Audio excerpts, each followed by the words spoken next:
une question qui peut nous intéresser, qui va déclencher tout un nombre de choses, vous allez voir. C'est sur se questionner de quoi est faite la matière. Puis c'est une question qui n'est pas forcément immédiate, dont on pense avoir la réponse, on sait composer les choses, on sait qu'un tissu est fait de fils, et ainsi de suite. Mais si on veut aller en profondeur, de quoi est faite la matière, c'est une question très profonde. Et pour aller voir de quoi est composée la matière, la première idée, c'est d'aller décomposer les choses dans des parties de plus en plus petites. D'où l'idée qu'on a besoin d'instruments qui regardent dans les profondeurs de la matière, à la recherche de ce qu'on appelle l'infiniment petit. Est-ce qu'il y a une limite à ça? C'était la première question. D'accord, la matière doit être composée des choses. Donc, en fait, on doit arriver à un ensemble réduit de composantes qu'on a appris l'habitude d'appeler les particules élémentaires. On veut croire et on veut chercher comment ces particules élémentaires composent la matière qu'on voit autour de nous. Donc pour ça, on va aller plutôt dans les petites dimensions, on va aller chercher au fond des choses, l'infiniment petit. Et comment on veut faire ça? C'est pas comme ça toute ma présentation, c'est le seul transparent qui est un peu ardu. Ce qu'on essaie de comprendre, donc si cette matière est représentée par cette boule ici, qui à la fin, ça, vous allez voir, ça va être un proton, on va le sonder, on va le regarder. On le regarde avec quoi? Ben avec quelque chose qui nous renvoie un signal. Et donc, mettons que ça peut être une oscillation de l'éther qu'on appelle d'habitude lumière. Eh bien, ce qu'on sait, et je vous demande de le croire pour l'instant, c'est que c'est l'énergie de cette lumière qui va nous donner le détail de l'objet. Et la formule, qui n'est pas très compliquée, mais dit que la précision avec laquelle on regarde la matière est inversement proportionnelle à l'énergie, avec une constante ici, avec des unités bizarres. Ce que ça veut dire, cette unité-là, c'est 200 mégaélectronvolts, donc 200 milliards d'électronvolts. Électronvolt, c'est l'énergie qu'acquiert un électron quand on l'accélère à une tension de 1 volt. Dans tous les cas, si on arrive à faire de ce type d'énergie, donc à envoyer de la lumière avec ce type d'énergie, on va commencer à voir la taille du proton, qui est l'atome d'hydrogène. Et donc, ce qui est présenté ici, c'est l'évolution de cette recherche des profondeurs de la matière avec une énergie croissante. Donc, on va voir comment plus tard, mais on arrive à d'abord, tout au début du XXe siècle, trouver le noyau. Le noyau, ça veut dire qu'on regarde dans un atome et on voit qu'il a un centre. Et donc, au fait, on explose le concept d'atome, puisque atome, ça veut dire indivisible. Et donc, tout à coup, avec ce type d'expérience, on arrive à déceler dans le noyau, on arrive à trouver une structure. Et ça, c'est passé plus tard, quand l'énergie a augmenté, donc on a vu les détails, tout d'abord le noyau, après on essaie de voir avec une meilleure précision, et finalement, dans les années 70, des particules qu'on va appeler des quarks. Mais on reviendra sur ça. Et donc, la leçon à retenir, c'est que c'est plus de précision, ça veut dire plus d'énergie, et vice-versa. Donc, plus on a à notre disposition de l'énergie pour focaliser sur la matière, plus on verra dans ses profondeurs. Donc, la recherche de l'infiniment petit passe d'abord par une augmentation de l'énergie avec laquelle on peut sonder la matière. Et finalement, autour de cette démarche-là, on est arrivé à quelque chose qui s'apparente à une espèce de modèle ultime, qu'on appelle nous le modèle standard. Vous voyez, déjà, on s'est avancé un peu. On pense de nos jours que toute la matière a été composée de cet ensemble de particules. Il n'y en a pas beaucoup. Si vous vous rappelez la table de Mendeleïev, on a tous souffert pendant les cours de chimie, peut-être pas tous, mais donc elle était très complexe, très grande. Mais la démarche était la même, trouver les composantes de la matière, de quoi est composée l'eau, l'air, ainsi de suite. Mais là, on est allé dans l'atome dans la molécule d'eau, on a identifié le proton, on sait qu'il est composé de ces particules-là. On a d'une part les quarks, ensuite les leptons. Vous reconnaissez l'électron, c'est lui qui fait l'électronique de nos jours. C'est la particule la plus connue, c'est la superstar des particules, puisqu'elle intervient dans la vie de tous les jours, alors que les autres, pas forcément. Et d'une part, on a la matière, donc en fait, de quoi sont composées la matière qu'on voit. Et de l'autre part, on a les forces, comment ces choses-là interagissent. qu'il ne suffit pas d'avoir des particules, on sait bien que c'est des composés. Donc composés, ça veut dire qu'elles interagissent. Là aussi, il y a la superstar des forces, qui est la force électromagnétique, qui est partout, qui compose au fait la matière visible, plutôt par ce type d'interaction, mais qui a d'autres utilisations, vous savez, les ondes électromagnétiques, ainsi de suite. Mais dans l'exercice d'aller taper au plus profond de la matière, on est tombé aussi sur d'autres forces, et ça c'est époustouflant. Donc on a vu qu'il n'y a pas seulement la force électrique qui propage ces champs et qui peut avoir des interactions avec un champ magnétique, donc ce genre de choses qui étaient très à la mode au début du 19e siècle. Mais on a trouvé la force faible et la force forte. Et à ces trois forces qui agissent au niveau des particules élémentaires s'ajoute la gravitation, qu'on connaissait aussi avec la pomme dans la gueule, mais qui intervient très peu au niveau des particules élémentaires.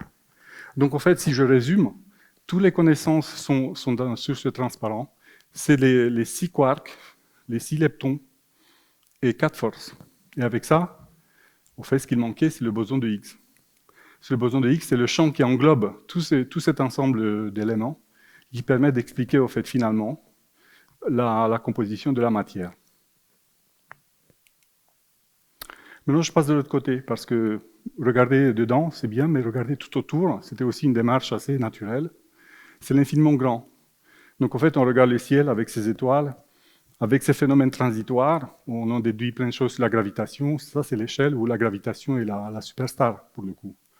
Donc, en fait, tous ces grands objets qui gravitent autour, les étoiles, les galaxies, sont principalement dirigés par la gravitation, comme on l'aperçoit maintenant. Et puis, et ça fait longtemps qu'on regarde le ciel. Autant l'infiniment petit, ça a mis du temps à mettre des mécanismes d'expérimentation. Autant le ciel, c'est quelque chose qui est à notre disposition. Il y a un seul, mais il est tellement complexe qu'on a de quoi faire. Et au fait, une fois qu'on observe tout ça, on arrive à détecter l'intensité des étoiles, par exemple, et leur distance. On commence à comprendre comment l'univers est distribué dans l'espace. Et puis à un moment donné, on s'est rendu compte qu'il est en même temps distribué dans le temps. C'est-à-dire que, comme la vitesse de la lumière est limitée, les étoiles qu'on voit de très loin, l'image qu'on aperçoit, c'est celle qui était quand la lumière est partie. Donc par exemple, si on est à 1 million d'années-lumière, c'est-à-dire à la distance que la lumière parcourt en millions d'années, eh bien l'image qu'on perçoit, c'est l'image de l'univers il y a 1 million d'années, et ainsi de suite. Donc, une fois qu'on a compris ça, on a remarqué autre chose aussi. C'est que l'univers lointain, l'univers qui provient en fait de très loin, c'est l'univers très ancien. Donc, un voyage dans la distance, c'est un voyage dans le temps. Et on s'est aperçu que ce voyage dans le temps était bizarre, était anormal. Les étoiles qui sont très loin accélèrent. Et ça, c'est quelque chose qu'on a intégré dans les modèles. Mais dans tous les cas, on a cette image-là d'un univers qui est en expansion, donc qui se dilate, et c'est très perturbant, parce que ce n'est pas l'image qu'on peut avoir que, par exemple, quelque chose qui s'éloigne de nous, un ballon qui explose, ces éléments s'éloignent.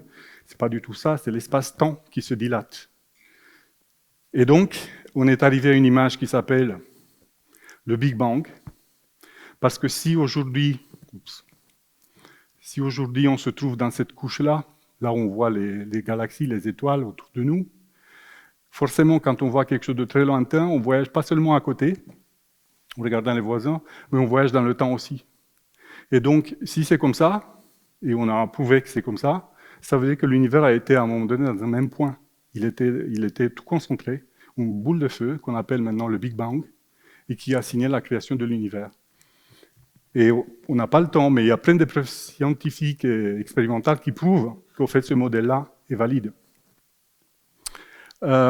Qui prouve aussi autre chose, qui était aussi encore plus perturbant, et ça va nous lier à cette soirée, qui prouve qu'en fait, l'univers visible, celui qu'on regarde, le ciel, il ne représente que 5% de la masse de l'univers.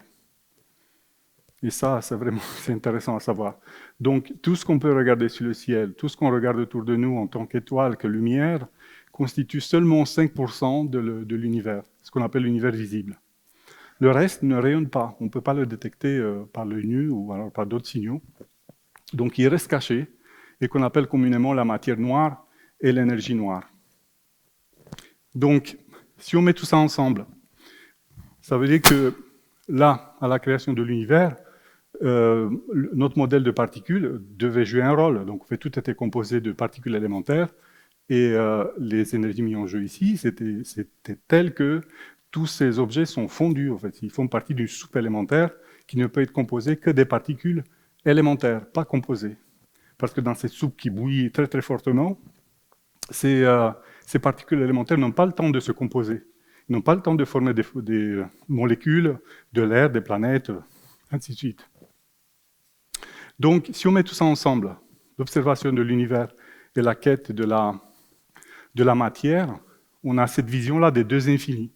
Donc, d'un côté, l'infiniment petit, composé de ce modèle très simple, mais dans les faits simples, il est très compliqué. Il a 4 forces et 12 particules.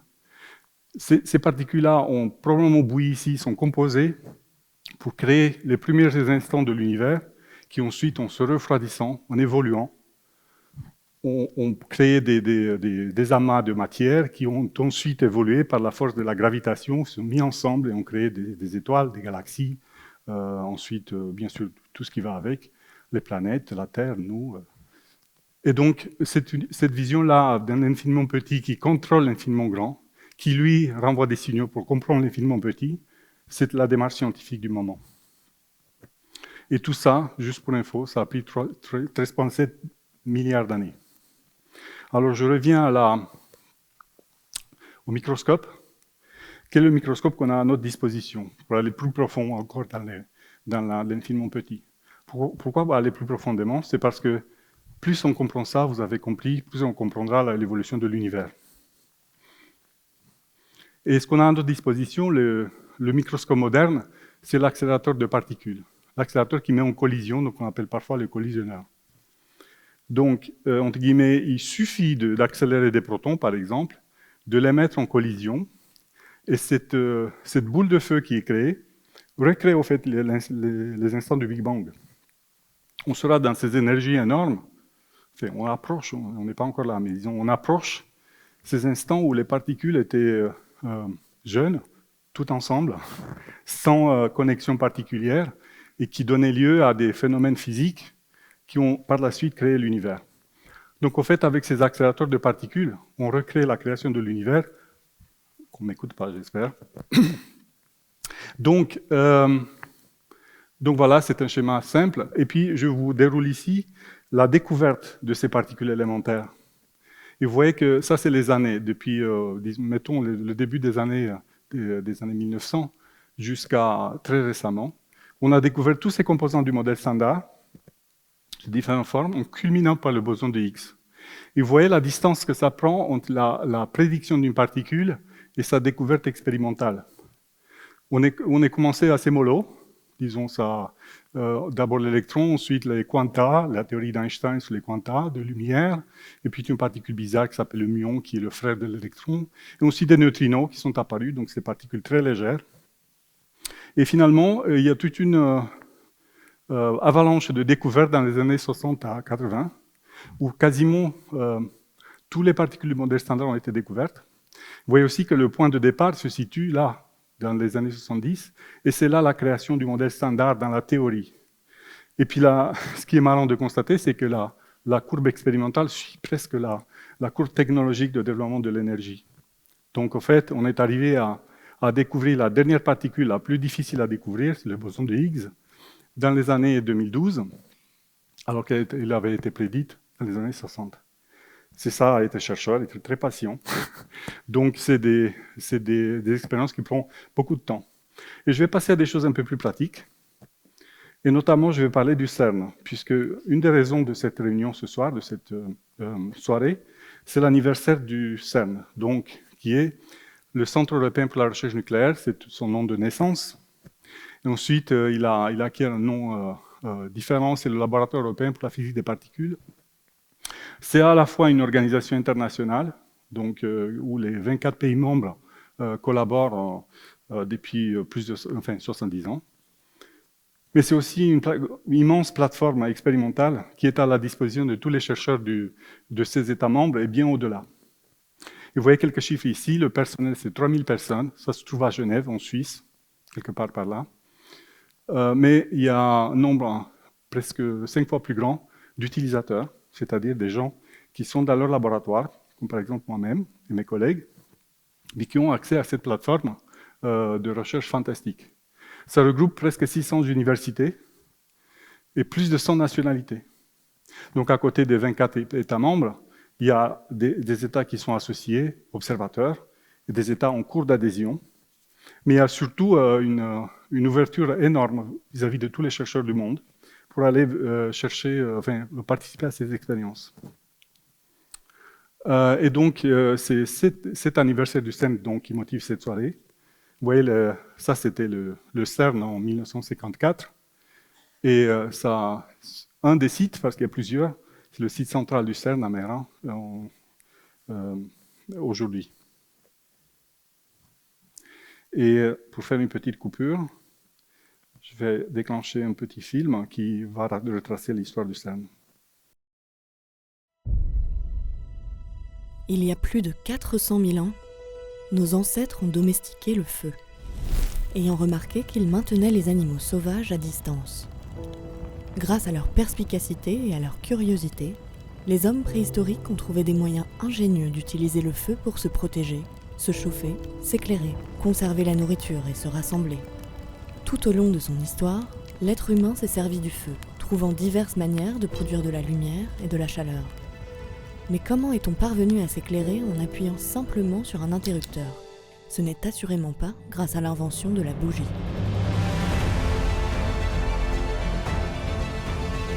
À partir du XVIIe siècle, scientifiques et inventeurs ont cherché à comprendre les principes de l'électricité, nous permettant de l'utiliser au quotidien.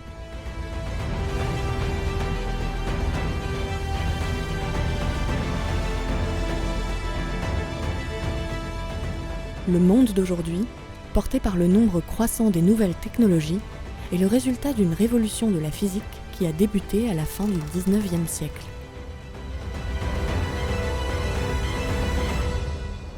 Les équations de Maxwell sur l'électrodynamique ont conduit au développement des applications de l'électricité et du magnétisme.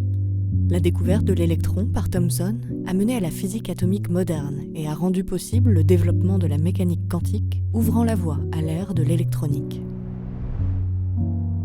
Une multitude de nouvelles théories, idées et découvertes scientifiques ont transformé le monde de manière radicale sur tous les plans, technologique, social et culturel. Fondé en 1954 par des acteurs majeurs de la révolution de la physique au XXe siècle, le CERN incarne de manière exemplaire le cercle vertueux de la connaissance et de l'innovation.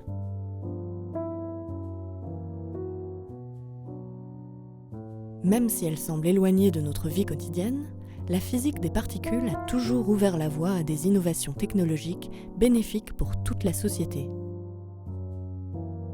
L'invention du World Wide Web, fruit de l'environnement collaboratif exceptionnel du laboratoire, en est un parfait exemple.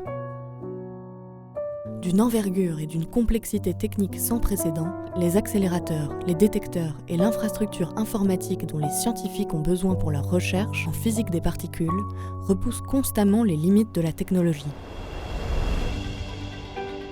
Les technologies de pointe requises pour la construction des accélérateurs de particules ont trouvé des applications bien au-delà de la recherche scientifique. Il existe actuellement plus de 40 000 accélérateurs dans le monde.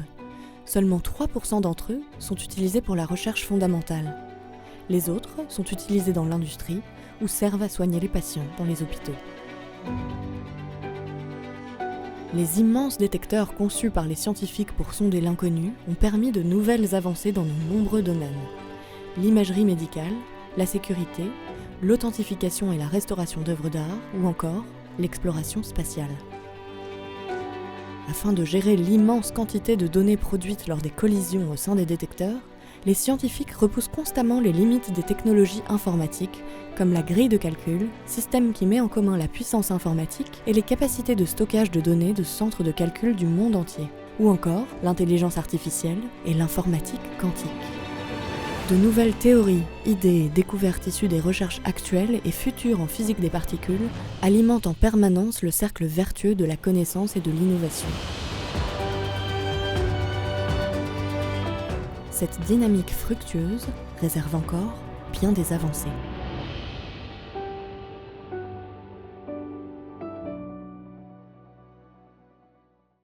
Juste très rapidement sur les missions du CERN qui sont très intéressantes puisque ça va bien au-delà de la recherche elle-même.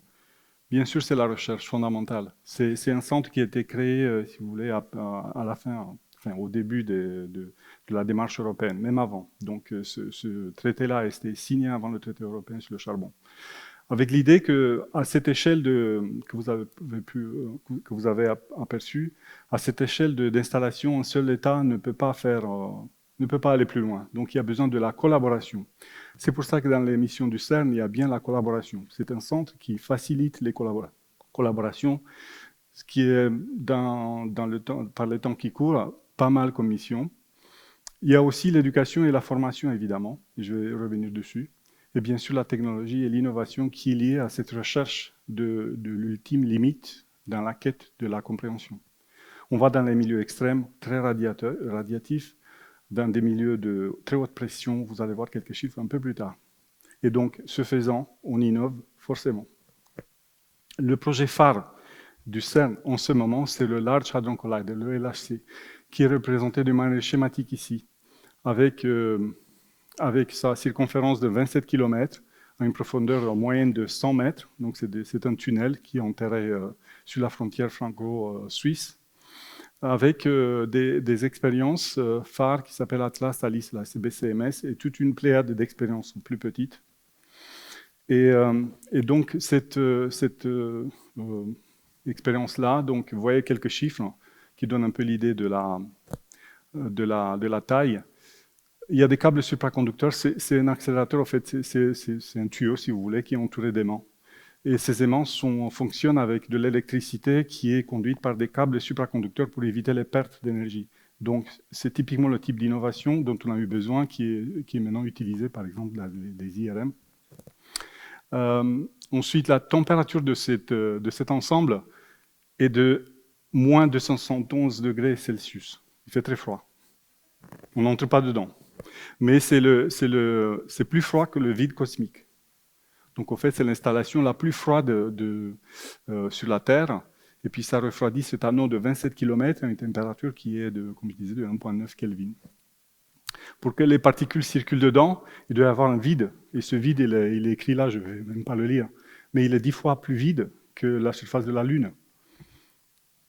Le champ magnétique est de 8,3 Tesla. C'est très très grand, en fait. Vous entendez des IRM qui sont un peu plus, mais c'est des champs qui sont très courts, très brefs. Là, c'est du champ en permanence, et puis c'est un champ qui dépasse 200 000 fois le champ magnétique de la Terre. Et donc, cette installation-là a une puissance de production de données qui est énorme. Donc, en fait, on produit des données à un taux jamais vu avant. Évidemment, maintenant, avec tous les Google et compagnie, les choses sont réarrangées un petit peu. Mais le LHC reste un des grands producteurs de données dans le monde. Et pourtant, on produit très rarement des particules très intéressantes. Donc, un boson de Higgs, on le produit tous les 10 milliards de collisions. Donc, qu'est-ce que c'est qu'une collision et qu'est-ce que c'est qu'un détecteur? Ça, c'est un des détecteurs qui est installé donc, sous terre à 100 mètres. C'est un puzzle énorme de technologies. Il y a à peu près une quarantaine de technologies qui sont assemblées. Vous voyez, la taille est illustrée par la taille des êtres humains qui sont éparpillés un peu partout. La collision a lieu au centre, et puis tout autour, il y a des détecteurs qui vont surprendre les particules qui émergent. Les croisements de faisceaux, donc les particules qui entrent en collision, vont le faire à un taux de 40 MHz. C'est-à-dire que chaque 24 nanosecondes, il y a un croisement de faisceaux. Donc, en fait, c'est une quantité de données énorme. Donc, comme je disais, avec toutes ces technologies tout autour, il y a des aimants supraconducteurs qui vont servir à l'extérieur, et tout ça, c'est équipé. On l'a installé, évidemment, il n'a pas installé et descendu.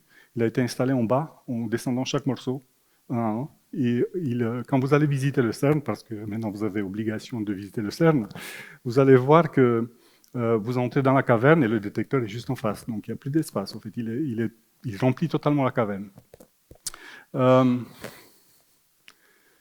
Quelques photos, même si le film a montré quelques photos. Vous voyez les physiciens ici. Ça, c'est la caverne. Et ça, c'est une aperçu un peu en coupe transverse du détecteur avec ces énormes bobines ici, avec des technologies de détection tout autour du point d'interaction. Les protons vont entrer dans le plan. On est dans une section transverse. Vous voyez la taille d'une collaboration, puisqu'on parlait de collaboration. Vous connaissez les collaborations qui sont de quelques pays, quelques physiciens. Au fait, de plus en plus, ça n'est plus l'apanage de la physique de haute énergie, mais pourtant, ces nombres-là sont quand même assez impressionnants. C'est 5500 chercheurs. Donc, dans un papier scientifique, il y a 5500 auteurs, 245 instituts et 42 pays. Et ça fonctionne comme un seul bloc, comme une seule collaboration. Juste pour avoir en tête un peu la taille, c'est 45 mètres sur 25. Et son poids est équivalent à la tour Eiffel. Il est très lourd, mais en même temps, il est épars, en fait. Il est vide à l'extérieur. Donc, en fait, s'il était emballé dans du papier, il flotterait sur l'eau.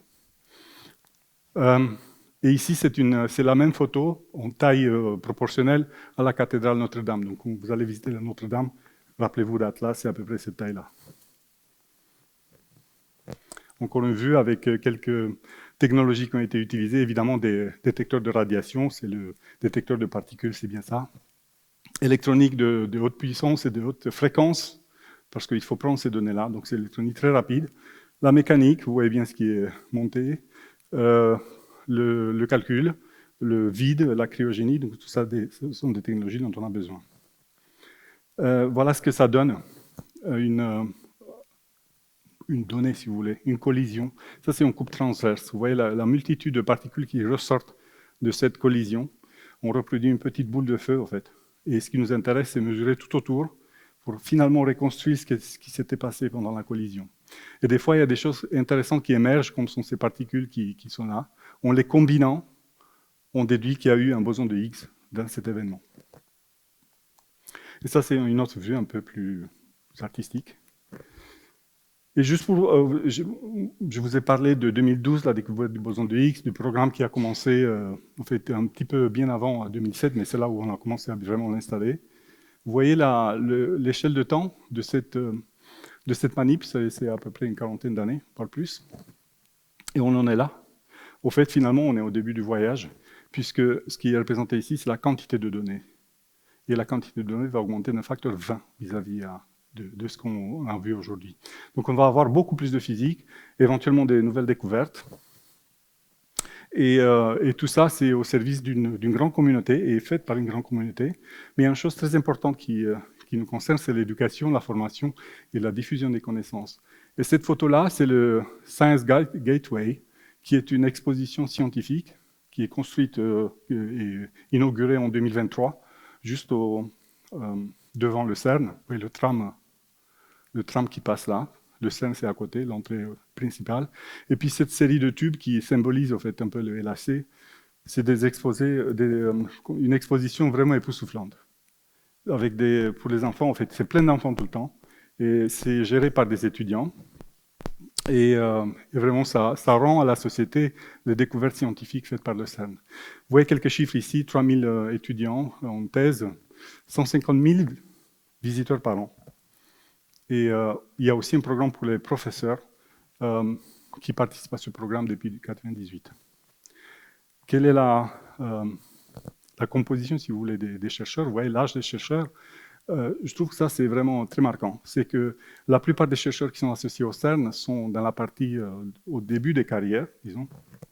Et donc, il y a une composante de formation qui est très forte pour le CERN. Ensuite, il y a des chercheurs plus confirmés. Je voulais noter aussi que les chercheurs plus expérimentés contribuent également. Et ça, c'est important aussi au transfert de connaissances. Alors, quel est le devenir des étudiants du CERN? Ils ne vont pas faire seulement de la recherche, et pas seulement dans l'enseignement, c'est à peu près un tiers. Le reste travaille dans l'industrie ou alors dans les institutions gouvernementales. Et je vais finir avec, si vous pensez que c'était fini, non, c'est pas fini en fait. Le CERN en ce moment fait des prospectives pour le prochain collisionneur circulaire qui s'appelle le Future Circular Collider. L'idée de ce collisionneur, vous voyez le petit LHC qui est là à 27 km, c'est de construire un collisionneur plus grand qui va aller encore plus en énergie, donc encore plus en précision. Donc il va sonder encore plus Il va aller encore plus proche du Big Bang, si vous voulez. Il va sonder encore plus la matière à des plus petites distances. Il va sonder cet infiniment petit. Et donc, la séquence temporelle, c'est qu'en ce moment, la communauté est mobilisée pour étudier. Une approbation, ça peut apparaître vers 2028. Il y a une phase de construction. Vous voyez, ça prend du temps. Et la première opération, c'est 2045. Et puis ça va aller jusqu'à 2070, quand cet anneau-là va être converti dans un autre type de collisionneur. Et puis on parle d'une échéance à 2090. Voilà, c'est pour ma présentation, pour vous introduire un peu notre domaine, et puis célébrer le CERN, qui est une organisation qui a fait ses preuves. Et puis peut-être juste... pour vous dire que les questions, ça sera à la fin de la séance. Et donc, du coup, je profite, je pose une question. Pourquoi on fait ça? Je pense que j'ai donné plein d'arguments qui sont liés déjà à la curiosité scientifique. Il faut que ça existe. C'est lié à la formation des jeunes. Donc, passer par ce type de collaboration, par ce côté international, par la forte densité technologique qui a lieu. On forme plein d'étudiants, et pas seulement des étudiants en physique, mais aussi des ingénieurs. On parle aussi de la collaboration. Donc nos étudiants sont exposés à des cultures très très différentes, et c'est très important. On parle de l'innovation. Donc je pourrais vous donner des chiffres, mais vous avez vu un peu la taille des choses. On a parlé du World Wide Web, on a parlé d'autres créations au niveau du vide, de la cryogénie électronique, mécanique. Tout ça, c'est des créations qui vont apparaître quand on va aux limites. Mais on va aussi parce que c'est beau, au fait, finalement. C'est que ce type d'approche dans laquelle on cherche une symétrie profonde de la matière, parce que c'est ça qu'on cherche. Au-delà des particules élémentaires, on cherche pour savoir s'il y a quelque part une symétrie qui émerge, donc des choses qui se constituent dans un modèle qui, à la fin, est très beau.